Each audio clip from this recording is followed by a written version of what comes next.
আসসালামু আলাইকুম। পুলিশ প্রশাসন এই শিরোনাম দিয়ে শুরু করতে যাচ্ছি আজকের আলোচনা। তো আমরা বর্তমানে দেশের যে পরিস্থিতি, সেই পরিস্থিতিতে আসলে পুলিশ সহ অন্যান্য প্রশাসনিক যেই মাঠ পর্যায়ে যে প্রশাসনগুলো, সেগুলোর গুরুত্ব আমরা ভালোভাবেই টের পাচ্ছি। পুলিশরাও টের পাচ্ছে যে লাস্ট 2 দশক ধরে তারা আসলে কি পরিমাণ অন্যায় সাধারণ মানুষের সাথে করেছে।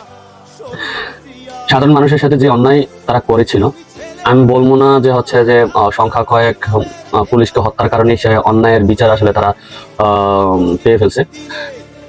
আমি সেটা বলবো যে যেই পুলিশগুলোকে আসলে আইনের বহির্ভূত ভাবে মানুষ গণপিটুনি দিয়ে হত্যা করেছে, আসলে সেটা কোনোভাবেই ঠিক হয়নি। এখন আমাদের করণীয় হচ্ছে যে পুলিশ প্রশাসন যারা দুর্নীতিগ্রস্ত ছিল তাদেরকে আইনের আওতায় নিয়ে আসে তাদের বিচারের সম্মুখীন করা।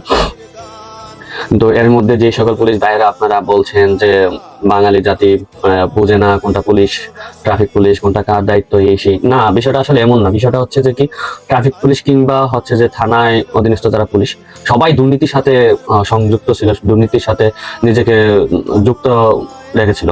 আমি একটা উদাহরণ দিয়েই বলি। আমার গ্রামে একটা দরিদ্র পরিবার, ওনার 3টা ছেলে। বড় ছেলেটা একটু হাবাগোবা টাইপের আর কি, কিছুদিন আগেই 1 বছর হয় মারা গেছে। তো সে ছেলেটা বিয়ে করছিল, কোনোভাবে হচ্ছে যে বউ চলে গেছে, যাই ছেলেটার নামে জিডি করলো। তো জিডি করলো কি, যে ডিভোর্স যেই ওই টাকাটা যেন বুঝাই দেওয়া হয়। ছেলেটা খুবই দরিদ্র, আর যখন জিডি করছে তখন সে অনেক অসুস্থ ছিল। যাই হোক, পুলিশ আসছে, পুলিশ আইসা তার পরিবারের কাছ থেকে টাকা দাবি করতেছে যে টাকা দিলে বিষয়টা মিটমাট করে দেবে। না সেই অভিযুক্তকারীর পক্ষে কোনো কিছু বললো, না হচ্ছে যে কোনো স্বাভাবিক বা সুষ্ঠু তদন্ত করলো। আইসাই ওই পরিবারের কাছে দাবি করলো কি 10,000 টাকা দিলে সবকিছু মিটমাট করে দেব।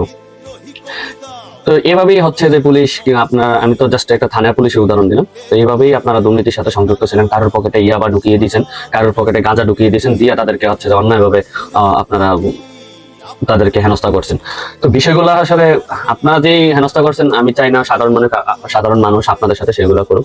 তবে হ্যাঁ, আপনারা তো জানেন আপনাদের কোন অফিসার বা মাঠ পর্যায়ের কোন কনস্টেবল দুর্নীতির সাথে সংযুক্ত ছিল, তাদেরকে আপনারা আইনের আওতায় নিয়ে আসতে সাহায্য করুন। বাংলাদেশের মানুষ অবশ্যই আপনাদের প্রয়োজনীয়তা এখন উপলব্ধি করতেছে।